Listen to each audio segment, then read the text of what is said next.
Still sitting in a truck seat that's older than your favorite pair of work boots? Your back has been filing complaints for years. If your seat is worn out, sagging, or just plain uncomfortable, it's time for an upgrade. Head on over to seatspecialist.com. Check out their selection of quality replacement seats built to keep you comfortable mile after mile. And don't forget to use promo code TR10 4U to save 10% on your order. Seatspecialist.com, because a better ride starts with a better seat.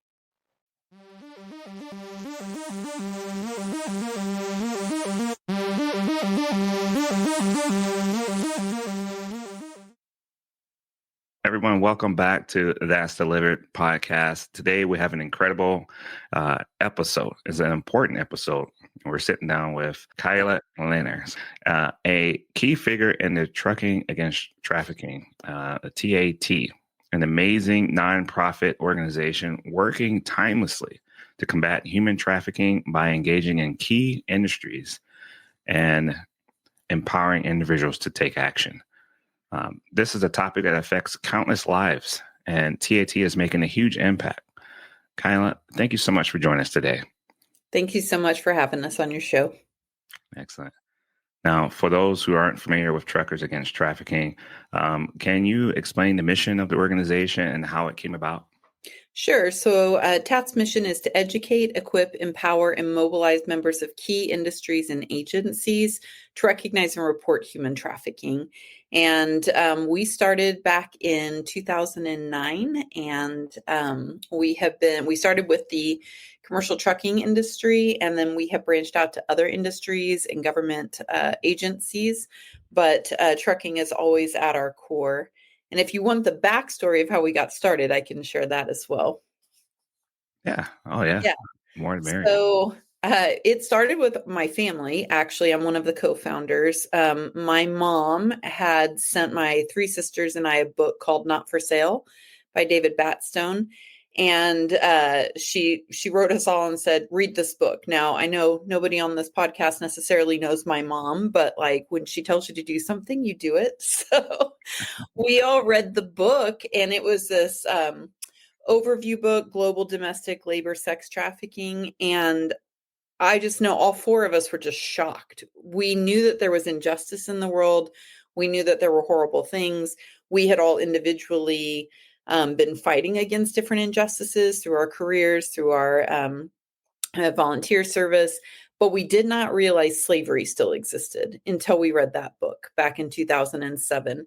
And so we got on a conference call because we were all over the United States, and we were like, we've got to do something about it. We can't like know this and not respond. And so in 2007, we started our first nonprofit organization to combat human trafficking. And as part of that, I mean, we were all working full-time jobs, but my mom and I here in Oklahoma, we helped start the statewide task force coalition against human trafficking. My other sisters were doing other things in their respective states. And then the one sister who was our executive director until just the last couple of years, she and her neighbor put on a huge human trafficking conference, and they invited all of the people that have been working on this issue for a long time, both globally and nationally. So we flew up, that was October 2008. We flew up with the idea of like, divide and conquer, go and see as many of these experts speak, because we were trying to figure out like what was our piece. And in one of the sessions that I attended, the guy was talking about his desire to train gas station employees on the signs of human trafficking. And like, that just made sense to me. And I went to my mom, and she was like, you know what? She had been reading like the FBI national anti-trafficking raid information. And she's like, you know what?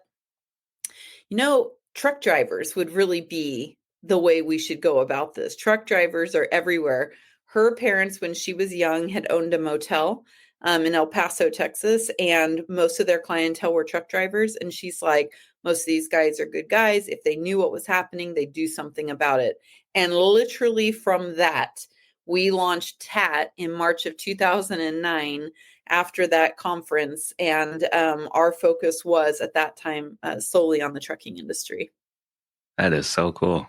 I mean, man, what a story and a journey in itself. I mean, and I'm so glad that we were able to be a part of that, as a truck driver myself. Yeah. And also working for a company that supports it. I mean, that's huge. The network that you were able to tap into and use. So the Yeah, more we get people involved, the better, I feel like. absolutely. Um, what was the spark that led to the creation of TAT? Was it just the book, or was there something in particular that happened? Yeah, no, it was the book. It was just knowing about it. I had been a high school teacher at the time that my mom sent that book, and I taught U.S. history, and we would always start with like the Civil War, the abolitionist movement, and when I would when I would talk to my students, I was like, there were abolitionists that like risked their lives, their livelihoods, their reputations, everything. But then there were a bunch of people that just sat around going, slavery is bad, right? And they would just drink their tea. And I was like, when you know about an atrocity, do not be a tea drinker. Like, you need to kick over that table. So when my mom sent us that book and I read it, I was like, I cannot be a tea drinker. Like, none of us were like, we've got to just like kick over this table and get involved. So that really was the spark. Wow, very nice. That's awesome. Does TAT differentiate itself from anti-trafficking organizations? I'm sure there's more also. Yeah, so there are, I would say, hundreds of anti-trafficking organizations of different sizes. What made TAT stand out from the very beginning was our focus on industry specific, on transportation. At the time that TAT started, nobody was focused on the intersection between transportation and human trafficking. Nobody was working industry specific other than us. And so that was a hallmark of our organization, was really going a mile wide, but also a mile deep with the industries, coming alongside the industries we work with, not, blaming the industry or shaming the industry, but really saying, hey, this is something that is happening. How can we work together to combat it, like as allies and as partners in this fight? And I will tell you, the reason why TAT has been able to grow and scale and like include other industries and other sectors is because of how the trucking industry responded.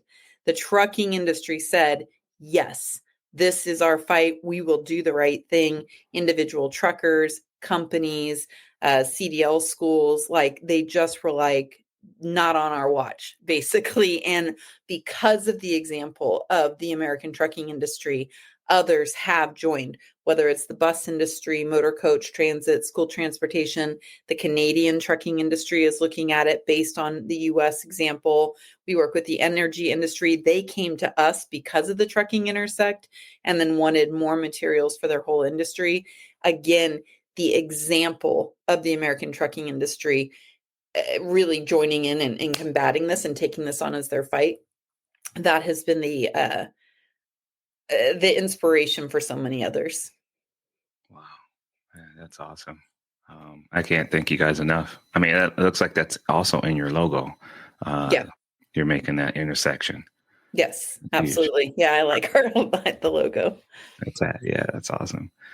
Um, can you explain the scope of human trafficking in the U.S. Or maybe even globally? Why Sure. it's these organizations like TAT have to come in and help out. What's going on? Yeah, so when we look at human trafficking globally, and these stats are from the International Labor Organization, there are 50 million people enslaved worldwide. Now, that is predominantly labor trafficking. Then you have sex trafficking, organ trafficking, where they're taking people, harvesting their organs, and then selling those organs on the black market to the highest bidder. And you also have child soldiers. So, in countries that have wars going on, that don't have popular support, the armies, as they get depleted, they go into villages and kidnap children and conscript them into these armies and force them to do horrible, horrible things. So that 50 million really makes up all of that number. It's $150 billion annual industry. So there's money to be made. Selfishness, greed is absolutely the motivator, whether it is that small business owner that recognizes she can make more money on her t-shirts if she doesn't pay her garment workers, or it's that street level pimp that's running 2 or 3 girls, very low overhead, very high profit margin, or it's that big transnational crime organization that's running drugs, guns, and people. They're going to where the money is. And then when you look at the US, you're looking at thousands upon thousands of people that are being exploited on an annual basis. And that's girls, boys, men, and women in sex and labor trafficking. More and more states are starting to actually look at their own numbers. Texas, several years ago, did a study where they were looking at how many trafficking victims do we have in our state at any one time, and they came up with 300,000 a year. Now, those were at varying intervals. Some people might have only been trafficked for a short time and been able to escape. And by that, I mean like a week or a month.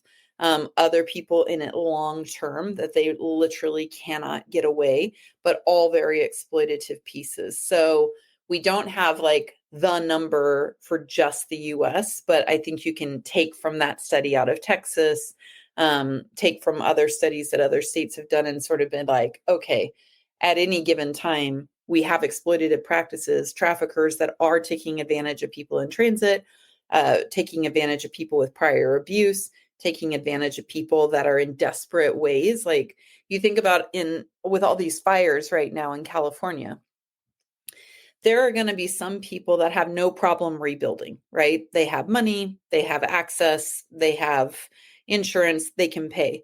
But then you think about a lot of people that not only lost their homes, but they lost their livelihood because their job burned down as well. And they don't have insurance and they don't have money in the bank to pay. These types of natural disasters are another place where traffickers come in, and out of desperation, they promise that job. They promise this opportunity. They promise they're going to take care of somebody. You see that with earthquakes, with floods, with hurricanes, all across the world, but also within the United States. It is that desperate situation that they're taking advantage of. And so it is this constant flow of people in a vulnerable position and people, instead of helping, taking advantage of that vulnerable position. Yeah, that's really sad. Wow. I mean, you go to places where people need help and you're thinking about helping, but they're coming in and they're thinking about how they can take advantage of individuals. Absolutely. So you've seen some of this firsthand, or you've been able to see surveys, or over the years, how much involvement have you seen firsthand? So there are studies that come out that show that TAT's worked with survivors of trafficking, both labor and sex trafficking, basically since we were a very young organization, hiring them as full-time employees on consulting work to speak with us. They've been some of our greatest teachers because a lot of survivors, once they're out of the life, they actually do the really hard work of being on the streets where it's happening to recover other people, right? Because like they might look at me and be like, you don't understand my life. Like, how are you can't understand me. And they might not, listen to what I have to say. But you put a survivor that lived that same experience in front of them, they can speak that language. Do you know what I'm saying? Oh, yeah. And so that being able to work with them, talk with them, understand from their perspective how many people are being trafficked and exploited and hurt, that's significant. And I would also say, when you look at the studies on prostitution in the country, but also around the world, you're looking at close to 98% of people being prostituted are there against their will. 98%. So the common term, with, in the trucking industry, the use of the term lot lizard, or in broader society, hooker, slut, whore, whatever, you're talking about people that are actually there through a third party trafficking them or through lack of other viable options, like 98%. And they can be extremely rough around the edges and they can look a certain way or have a substance dependency and things of that nature. But it doesn't take away from the fact that they are there through extreme trauma, through force, fraud, or coercion, and they need help. Right, man. Wow. Man, that really puts things in perspective, and you guys are getting those optics for us to understand and get involved. I appreciate that. When it looks at the industry and the impact on human trafficking, Your website highlights some key industries that are deeply impacted by human trafficking, such as transportation, energy, and manufacturing. Can you explain why these industries are so significant in the fight against trafficking? Yeah, I would tell you that all of the industries that we work with, transportation, starting with transportation, you guys are in places that other people aren't, right? And there's more truck drivers just taking just trucking. There's more truck drivers on the road at any given time than there are law enforcement officers. And you're already trained to be vigilant through your jobs, and you're going into places that traffickers are sending their victims into as well, right? So these are places that they're either stopping to let their victims use the bathroom, grab a drink, fuel up gas, right? So you're there. Maybe they're not being exploited in that moment, but like you see something. They're taking them to truck stops, rest areas, hotels, motels, strip clubs that are around those intersections, those illicit massage businesses that are around those intersections, and they're trafficking them there, right? And so, again, you're at these locations where you're going to have the possibility to both recognize the crime for what it is and then report it to law enforcement so that they can do something about it. When you think of like the bus industry, motor coach, or transit, when you look at the studies that survivors have participated in, they all say, I mean, it's significant percentages, 60, 70% were trafficked, were recruited at bus stations, that their traffickers moved them on transit lines and through motor coach. Runaways, they might not have their own car, they don't have money for an air ticket, but what do they take? They take a bus out of the city, right? And oftentimes they're going to meet a friend or a boyfriend or get a job through that they met online. That's a trafficker, possibly, right? That's somebody that's going to use them and hurt them.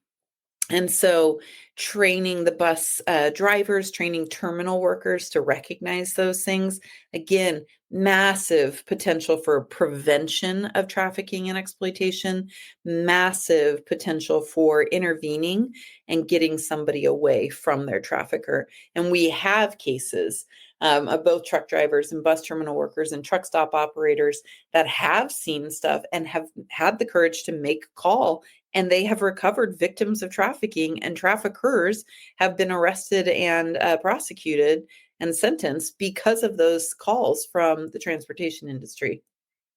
That's the action right there. Yeah, That's when the magic happens, right? absolutely. It's beautiful. It's beautiful. Wow.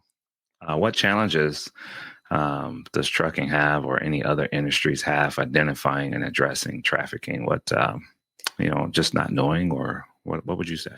I think not knowing is part of it. I think the same challenges that the trucking industry and others would have would be the same as anybody else in society. A lot of the times, the victims look like criminals.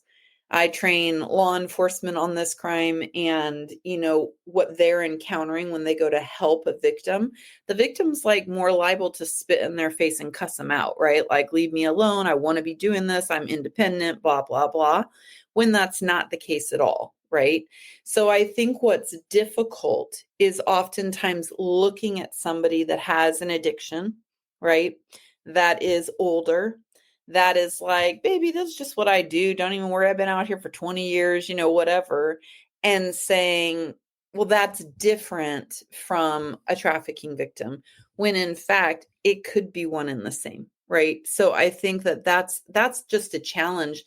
I also think a challenge for both professional drivers as well as anybody is we don't want to be wrong, right? Like, you don't want to make a call and then it's like, and then the cops come out and it's like you were wrong and it's embarrassing and you feel weird. And it's just like, it's the sort of like nerves that you have to overcome. Yeah. But we always say, like, yeah, you could be wrong and that's okay to be wrong. But what if you're right? Like, what if you're right and you miss this opportunity and someone has to endure this life so much longer? One of the really cool cases that we've had and we've shared for a number of years is the Kevin Kimmel case. He pulled his truck into a truck stop outside Richmond, Virginia in January 2015. He was finishing up his paperwork, is going to be on hours of service, all of that stuff. And he noticed this RV parked out back by the trucks, and it was a little bit beat up. He was like, it was weird that it was back out by the commercial vehicles instead of up by the store. And he was watching it. And he had this weird feeling, but he was like, I don't know what to do. I don't know what to do. And he said another truck actually pulled in and blocked his view. He tapped on their window, said, hey, can you watch that RV? I think something's up. They just were like, no, man, closed their blinds and, crashed. He got out of his truck. Like, that was the part. He was like, he still was too scared to make the call because he wasn't sure, but he got out of his truck and finished his paperwork outside of the truck, watching the RV so he could still see it. He saw a man come out to the RV, knock on the door, be allowed to enter. At some point, he saw a young woman look out the RV. She got yanked back and the curtain was closed. And that's when he had the courage to call the cops. That woman was a 20-year-old who had been taken by family friends. She knew them, out of Iowa 18 days prior. They had beaten her, raped her, tortured her in ways that I'm not going to share on here, but I mean, the stuff of nightmares. Then they were selling her for sex through ads that they were posting on Craigslist. So men were buying this adult woman. She must want to be there, right? And then coming to that RV to rape her. And doctors said that had Kevin not made that call, she would have died within the next couple of days due to the malnutrition and the torture that she had suffered. So whenever, I have people that think, well, gosh, what if I'm wrong? Kevin said, I thought, what if I'm wrong? I might be upsetting a family on vacation or whatever. And then what he did was he was like, you know what?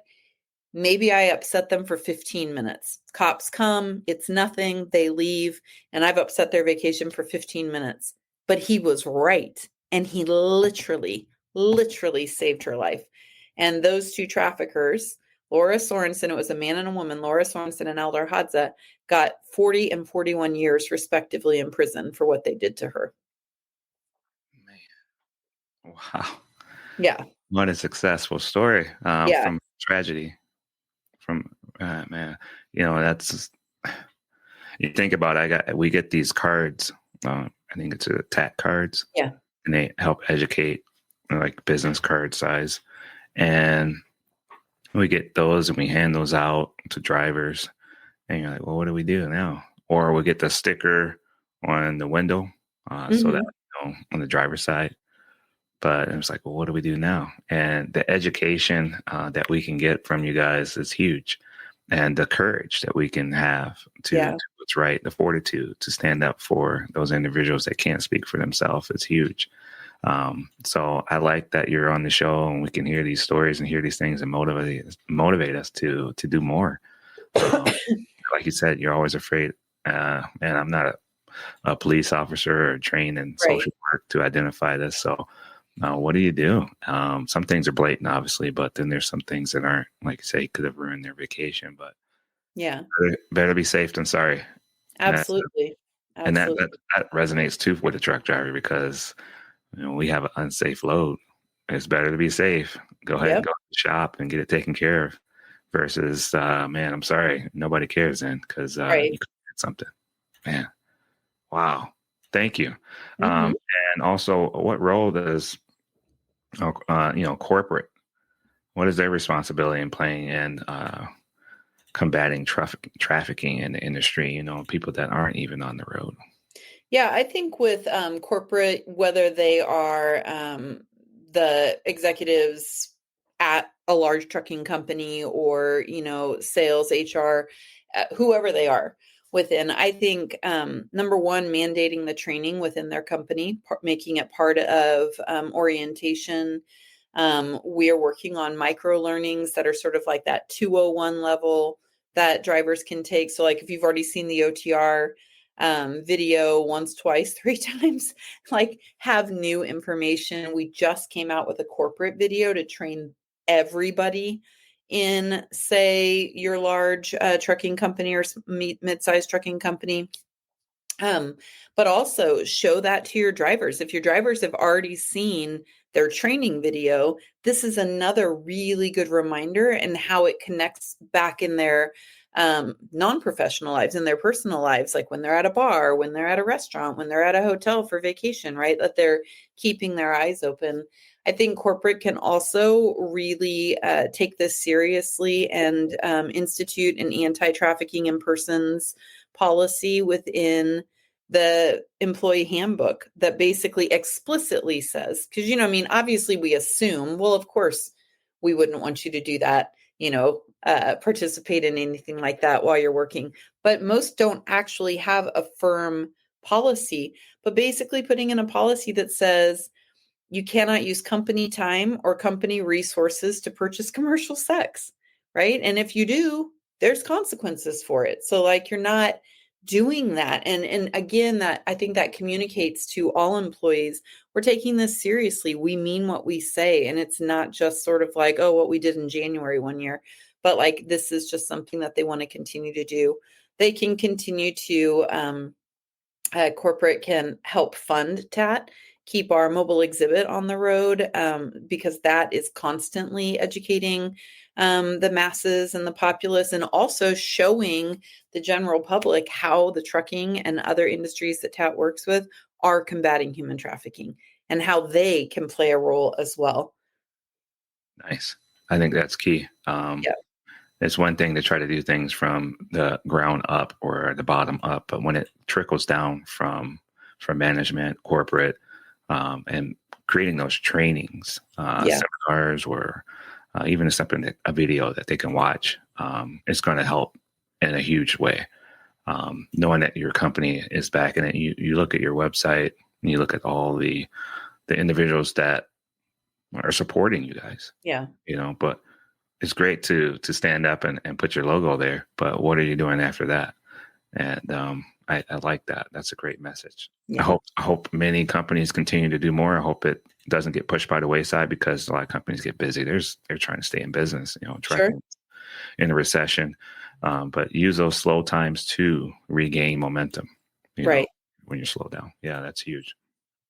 So looks like you guys received a lot of awards, notable awards for your work. Can you tell us about those awards and how they signify the organization's impact?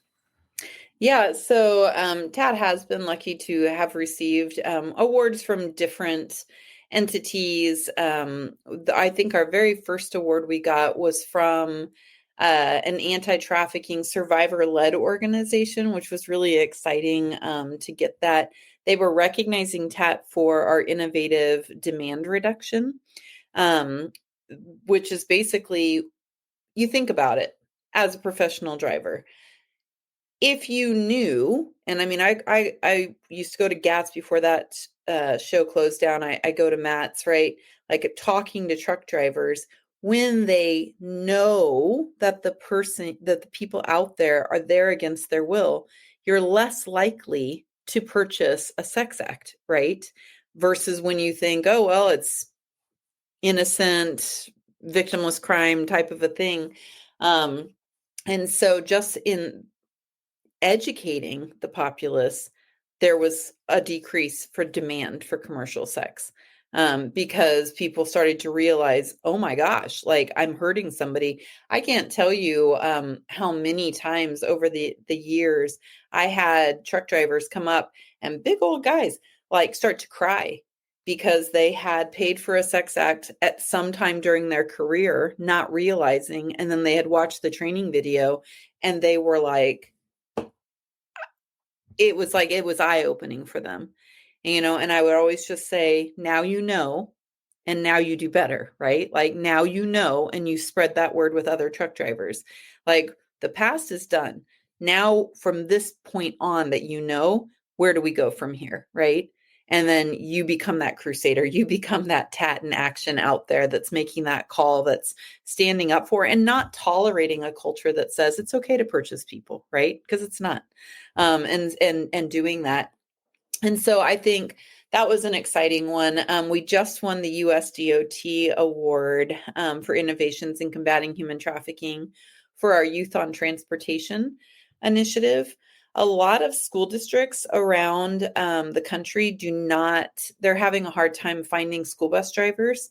And so what they're having to do is purchase bus vouchers for transit buses, city buses, and the kids are having to get on city buses to get to and from school.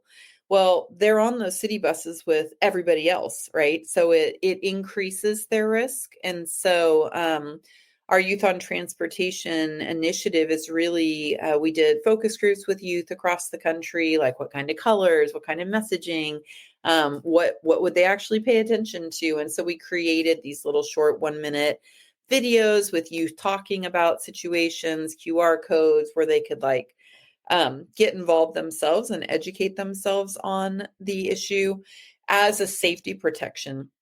And really trying to work this year with that USDOT award to get to transit across this country that have youth traveling on their transit systems, educating them, training them, giving them protocols for what they could do if they do see something or a youth at risk. And so that's really cool. We've won awards from the industry themselves. I think those for us at TAT are the most exciting versus, we have gotten acknowledgement from Congress people. We have gotten acknowledgement from other anti-trafficking. We got one from attorneys like the Association for Attorneys General. I think all of those, they're all an honor. They're all a privilege. They all help TAT's message get out there that much more. But I'll tell you, when we win one from the industry, that's when you know that we're part of you guys, right? And that means the most. And I can say that as a co-founder, whether my mom or my other sisters, like those are the ones where we're just like, yay, because it's the trucking industry saying, we honor this, we honor you, you're part of us. And that was always the goal. Like, we want to be a part of the industry. Nice. I totally get that, man. Yeah. Having that connection. I think it's humans.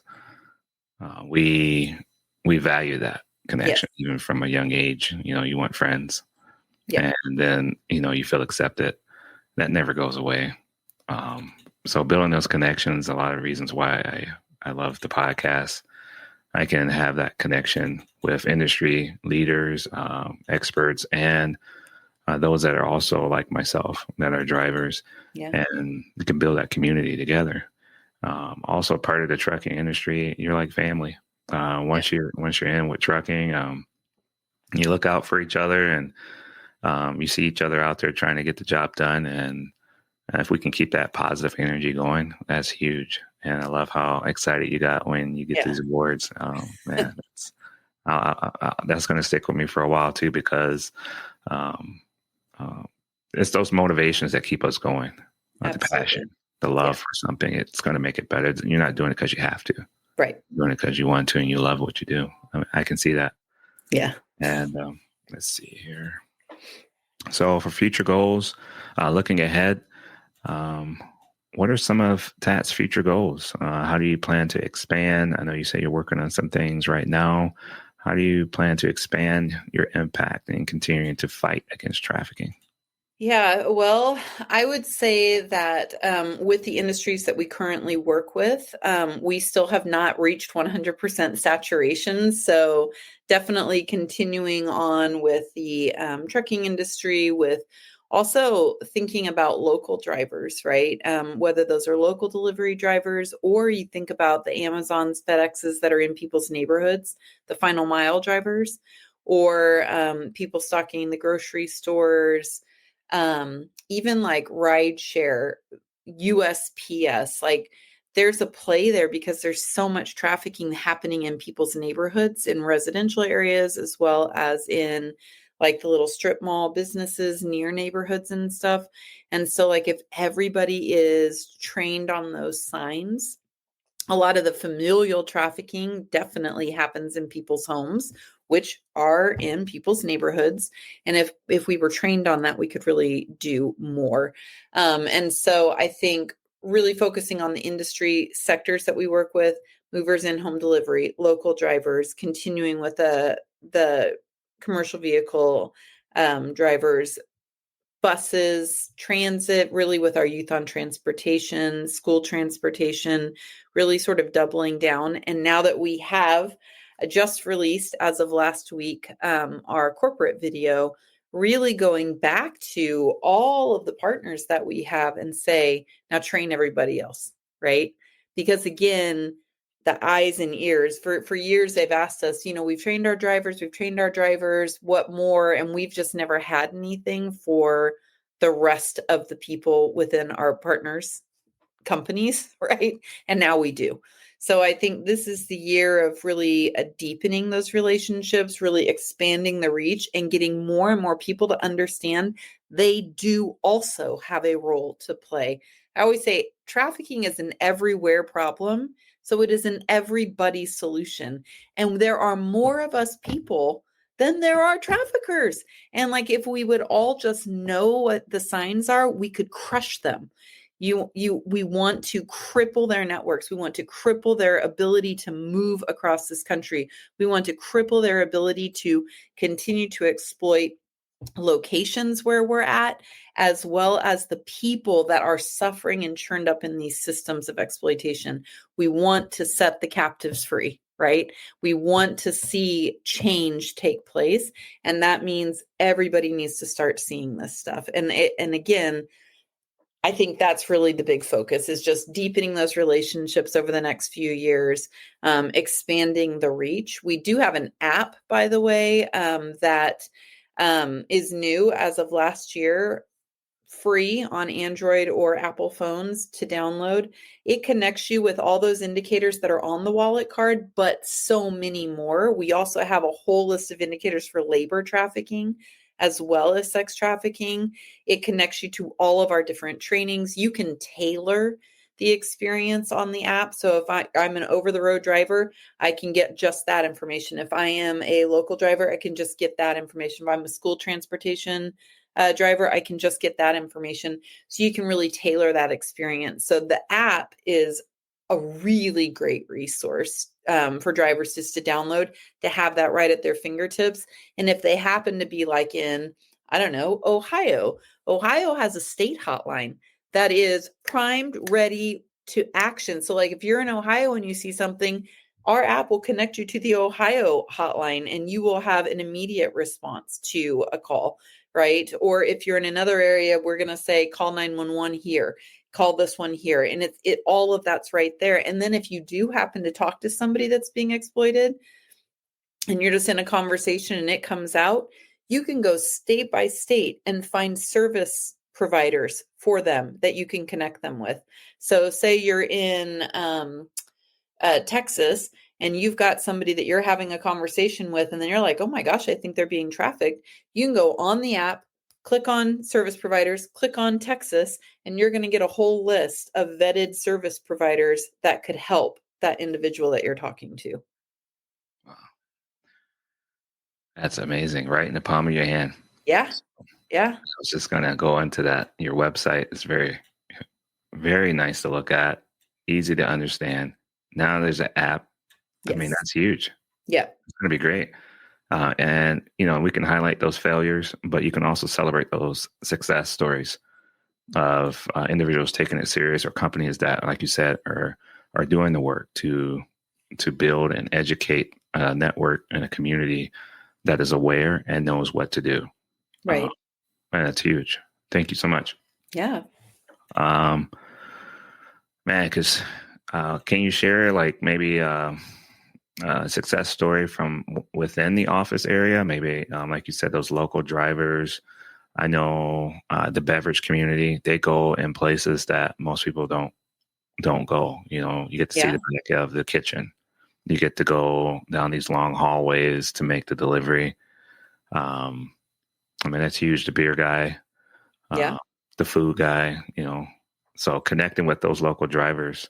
Do you have a success story that you can highlight that shows, hey, this is something we can do to engage these local drivers?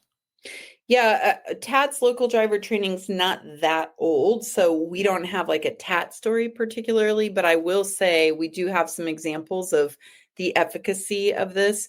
So there was a United States Postal Service operator. He was delivering mail. He noticed a young woman that seemed distressed. He asked her if she was okay. She just sort of like, yeah, yeah, yeah, but was crying. He goes and delivers the mail up, the next couple houses, comes back, sees her again, sits down next to her, and he's like, tell me what's going on. She had literally just jumped out of a car, escaped through a back alley, and come around there from her trafficker. And he had taken her phone, all of that stuff. So like she couldn't call. So that guy helped connect her to her mom. Her mom was like, please, we're calling the cops, stay there with her until the cops come. The USPS officer stayed with her and made sure that she was safe. Before that, we also just had 2 waste management, the guys that are, taking your trash. They're obviously all in these neighborhoods. They see a young woman fall out of a car. She was trying to get away. She runs over to them, gets in their truck, and a guy gets out of that car trying to get her out. And those 2 waste management guys immediately jumped into action, protected her, blocked him from getting to her, called cops, waited with her, and like total bodyguard. And that car took off when they heard the sirens and like got her to safety.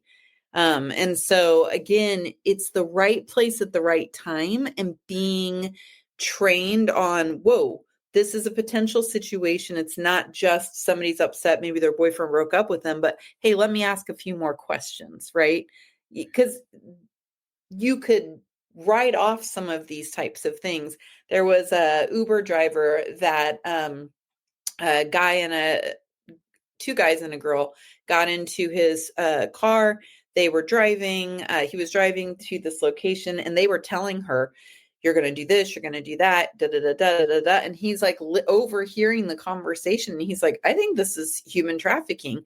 He drops them off, calls cops, tells what he heard and where he just dropped him off to. She was a minor that was being sex trafficked, and they were able to arrest both those traffickers and get that girl to safety. Yeah. That's the stories that we need to hear. Yeah. Thank you.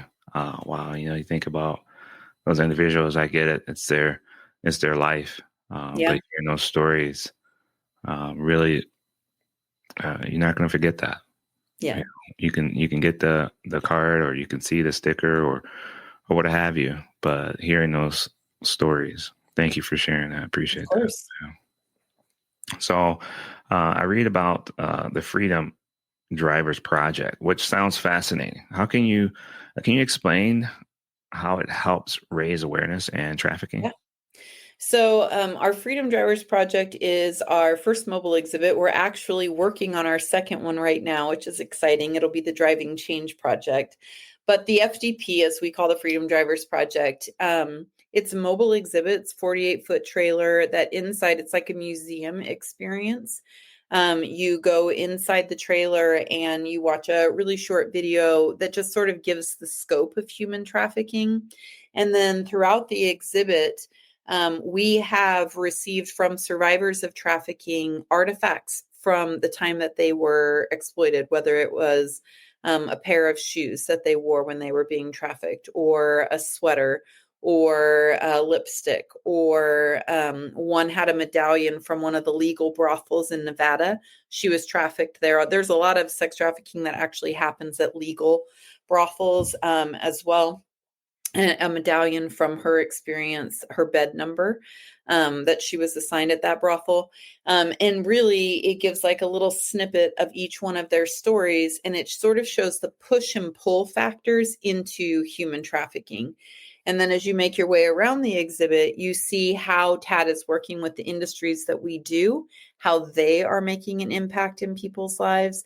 And then you leave with sort of this idea of how you personally, whoever is in the trailer, can make a difference in their own communities, within their own families, and within their workplaces. Yeah, that's huge.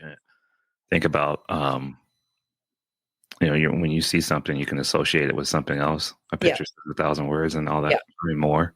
Man, so that showing those objects of things that people wouldn't normally see or understand Right. what it is. So that's huge. Yeah. Are there any upcoming events where people can experience this firsthand? Well, we were just in Texas last week in Houston, and the FDP will be in Georgia for a private event with UPS this coming week. But if you go on our website, tatnonprofit.org, and you go under some of the initiatives, like it'll be under the who we work with, right? And you go under that tab, you'll find the Freedom Drivers Project. That will have an ongoing list of where the exhibit's going to be. And then I would also say that if you sign up for our newsletter, we have the entire month's events of everywhere that TAT's going to be, including the Freedom Drivers Project, listed on every newsletter that comes out on the first of every month. And you can sign that up just by sending us an email at info@tatnonprofit.org and say, sign me up for your newsletter, and then we'll send it to you electronically every month. Nice. Maybe I can get the link and put that also on the notes of the show as well. I mean, that's great. The book, Not for Sale, that's still available for people to read as well. Yes. All and right. there's a ton of really great books about human trafficking out there. That's what got us started, was Not for Sale. There's one called In Our Backyard that follows the same pattern as Not for Sale and is a little bit more updated. Different author, Nita Bells, on that one. But yeah, there's good literature, and I would be remiss to not say, if you want to really understand labor trafficking, sex trafficking from the viewpoint of somebody that lived it, there is a huge library of survivor written books that truly are, they give you an insight that nobody else is going to be able to, right? Like, it's good to have the facts. It's good to have some of these bigger overviews. But when you have a survivor sort of sharing, this was my day in, day out. This is how I was treated by law enforcement. This is how I was treated by buyers. This is how I was treated by random people in society who looked at me like I was just a quote unquote prostitute, right? This is how I was treated, and I felt helpless and hopeless, and I didn't know how I could get out, right? And then when they talk about in those books, this person that was kind to them, this person that noticed them and gave them a bottle of water, this person that asked them if they were okay, stuff that you and I would take for granted, like we get that all day, every day, right?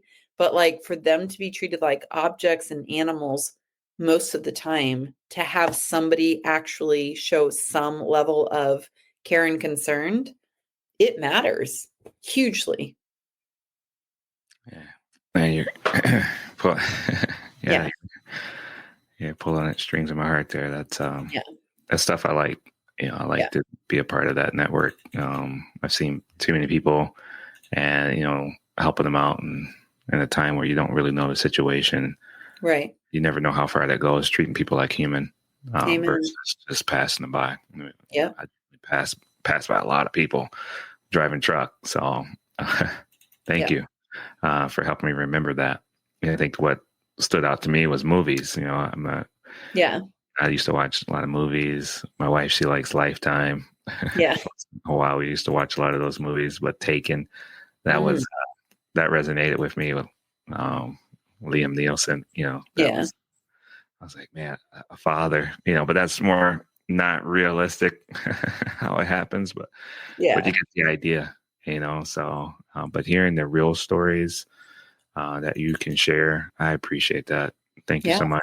Your organization is doing a huge effort, a heavy lift from the private sector.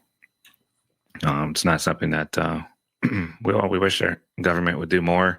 We always wish that things could change, but we keep taking those small steps in the right direction, and you guys are doing that, taking the bull by the horns. Yeah.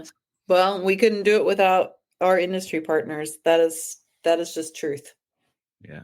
So, UPS is a huge contributor. I mean, that's great. Yeah. I'm a Teamster myself. So. Oh, okay. Hello. Yeah. So, working with UPS is huge. So there are ways that local organizations and communities can bring the project, also help connect that web. Are there any local organizations that you know of, maybe, and people can get involved in their community, like in Yeah. the state? You mentioned Yeah. Texas, Georgia. I'm in Minnesota. Um, what can they do? Yeah, so what I would say is there's a number of different starting points. One, if you download our app, like I said, you can go on the service provider list, and then you can find vetted service providers. And by vetted, I mean we had survivors on our staff call each one of those and ask them a series of questions, who they help. It's all up to date information. But like you could plug in Minnesota and you'd get a list of vetted service providers, and then you could contact any of them. Do they need volunteers? Do they need donations? Do they need a clothing drive? Do they need this or that? Right. And they'll give you ways to get involved at that local level. If you don't want to go direct service provider route, every state has at least one anti-trafficking task force. Some have multiple in different regions of their state. I know like South Carolina has a number of regional, like they've broken up the whole state. They've got all these regional ones, and then the regional task forces meet together with the attorney's general office. But like again, those task forces are going to know how trafficking is playing out in their particular region of your state. They'd be able to point you in the right direction of what's needed, where the help is required, and they could really point you in the right directions. Also, if like you wanted to go and get a local speaker to give a local flavor about what's happening in your area, those task forces oftentimes have a speakers bureau so that they could come out and maybe speak to your local group. Obviously, TAT also provides training videos, as well as, and this corporate video, like I said, I think that it's really generalized enough to like be applicable to most people. But we also can speak if it is related to one of the sectors that we work with, right? If you've got school transportation, we can come out and talk about that. We can really give you the information and the materials specific to that. So I think there's a lot of different starting points within a particular state. But then on a general, maybe you don't want to mess with the task force and you don't want to mess with like an actual service provider, or maybe you do that route, but there's nothing right in your area. Here's what I would tell you. Traffickers seek to exploit vulnerabilities. So what every single last one of us can do within our own communities is help to minimize vulnerabilities. What is a major vulnerability? Food insecurity. Here's what you can do. Donate to your local food bank. We all have them in our communities, right? Whether it's a private nonprofit, whether it's the state-led one, you can donate to your food pantry, your local food pantry, because as you eliminate food insecurity for families, that is less of a foothold for a trafficker to be able to get into, right? Well, I can help feed you. Well, I can provide you for this, right? Now the good guys are supplying it versus the trafficker supplying it. I would also say, are you somebody that knows how to write resumes really well, or you do interviews really well? Maybe volunteer your time with youth to teach them how to do that. If you've got schools that have at-risk students that struggle with reading, volunteer to be a reading buddy. Again, school performance is also a vulnerability. So like if they're hurting at school and they're struggling at school, there's more of an opportunity for bad influences to get in there that could lead them into a life of all sorts of different types of exploitation. So you stepping in and helping to bridge that gap, help them to achieve those skills and attain those skills, you are minimizing their vulnerability to a trafficker. So you think about it. What you see in your, oh gosh, we have a large unhoused population or homeless population. Get with the group. What do you guys need? You need blankets? I can help make blankets, right? Oh, you need this? I can do that kind of a drive. Oh, you need toiletries? I'll do a toiletry drive, right? Whatever it is that's going to meet the needs in your specific community, that makes it that much harder for a trafficker to operate. And I don't know about you, but I want to thwart traffickers and exploiters every which way I can. Awesome. These are simple ways. You're awesome. You're a soldier. That's awesome. Um, I guess this is a side question. Is there any particular state that seems to be more vulnerable, or state? Yeah, I would say, the numbers can be it's a bit of a double-edged sword. So they look at trafficking cases across in each state, and then they always say, here's the top 5 states for trafficking. And so those states tend to get a black eye. But what I would tell you is, and I'm going to tell you the 5 states, these 5 states also have some of the best anti-trafficking training and education, which is why I think they have higher trafficking case numbers, because people are recognizing it, reporting it, cops are investigating it, prosecutors are prosecuting it. So it's sort of like it's a double-edged sword. Florida, Texas, New York, California, Ohio. Those are consistently in your top 5. They also have some of the best anti-trafficking movement. Wow. Yeah. Wow. I would tell you states that have a high population of the indigenous population, high rates of poverty, high rates of incarcerated people. So like Oklahoma, my home state, is a state that has a lot of those same intersections, right?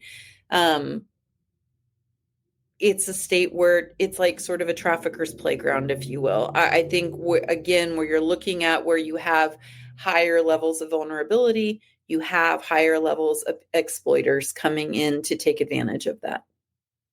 Yeah, real talk. I appreciate that. You go online, you look at social media, you're like, what is this, something staged? Is this real? Yeah. Like, what am I seeing? Yeah. Hearing from you on the ground, Yeah. knowing that this stuff is real and that there's a real problem we need to fix. Yeah. Thank you. That's Yeah, of course. Can I say one thing? I do want to say this because no matter what audience I go to, you bring up social media, and that just like sort of triggers me back to saying this. A lot of the social media stuff is like the ubiquitous white van that, somebody's getting snatched by the guy in the white van, or the person taking pictures of your kids at the local Walmart or Piggly Wiggly or whatever, or the smear or zip ties on your car, or the mark on your tire.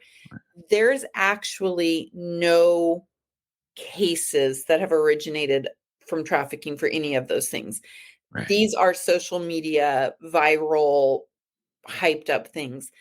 Let me be very clear. There are cases where traffickers kidnap someone that they don't know and force them into a trafficking situation. But more times than not, the trafficking victim knows their trafficker before they are trafficked. Let me say that again. They are known. It is a family member. It is a coworker. It is a boyfriend or girlfriend. It is a person that you're talking to online. It is a coach or a teacher. It is a known entity in your life before you are trafficked, more times than not. So yes, I think it's always important to be vigilant. If you see something, or you see something weird on your car and you're unsure, yeah, go get a security guard. But I wouldn't say that that's typically how traffickers operate. Again, we're talking about those vulnerabilities. They're going to be your friend, right?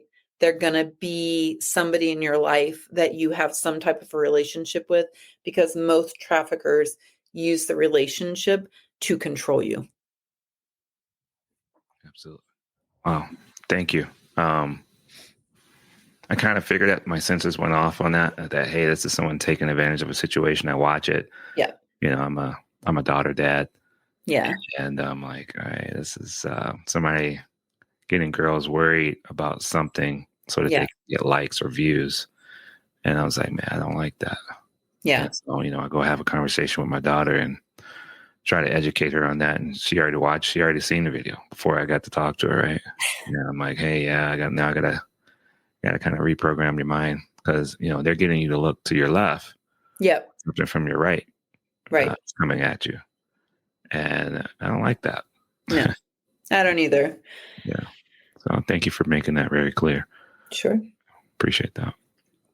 So, man, you've given so much information. I hope our listeners are going to be able to take this in and play it again. If they need to hear it, it's going to be out there, and we'll make sure all of our listeners are able to hear this conversation. It is an eye opener. I thank you so much for the incredible work that you're doing. I champion you, and I really want to get behind you and support anything you guys are doing. That's huge. So I'm going to do my part, make this show accessible for many. It's a great work that you're doing to combat human trafficking. Like you say, you want to crush them and just eliminate it, make their job so difficult that Yes. well, what's the point of doing this now? Right. So empowering the industries to take a stand, not just highlighting their failures, but helping them to be successful, to be champions, just like yourself. Before we wrap it up, is there anything else you'd like to share with the listeners? You have the floor. No, basically just keep doing what you're doing. And if you see something, please do say something, because when you make that call, you could be saving a life. And I love all the tats out there. Thank you guys so much for just the work you do on a daily basis, keeping our country going, but for also being a tat. You have my heart. Nice. Nicely said. Thank you so much for joining us today. And to our listeners, if you're inspired by the action and want to learn more about TAT and the work that they're doing, be sure to visit their website. That's tatnonprofit.org. That's tatnonprofit.org. Together, we can make a difference. And I'll make sure I'll put the links in the notes for the show to make sure that everyone can read about and learn about what they can do. Get that newsletter, right? Stay informed in your area. Use the app. I think there's a lot we can do. And once we start doing more of it, it'll become second nature. It won't be something that we have to learn because time is important. Like you said, in those instances that it happens, time is of essence. So I thank you so much for coming on the show. You did it very promptly. Answer it back, man. That's huge. So thank you again. If this episode resonates with you, please share with your network. Spread the word. Let this awareness and support continue. The fight against human trafficking. Don't forget to subscribe. Leave a review. Join us for next time on the show and any other important conversations. We'd love to have you guys on. So thank you for listening. Again, this is your go-to guy, Trucking Ray, and that's delivered.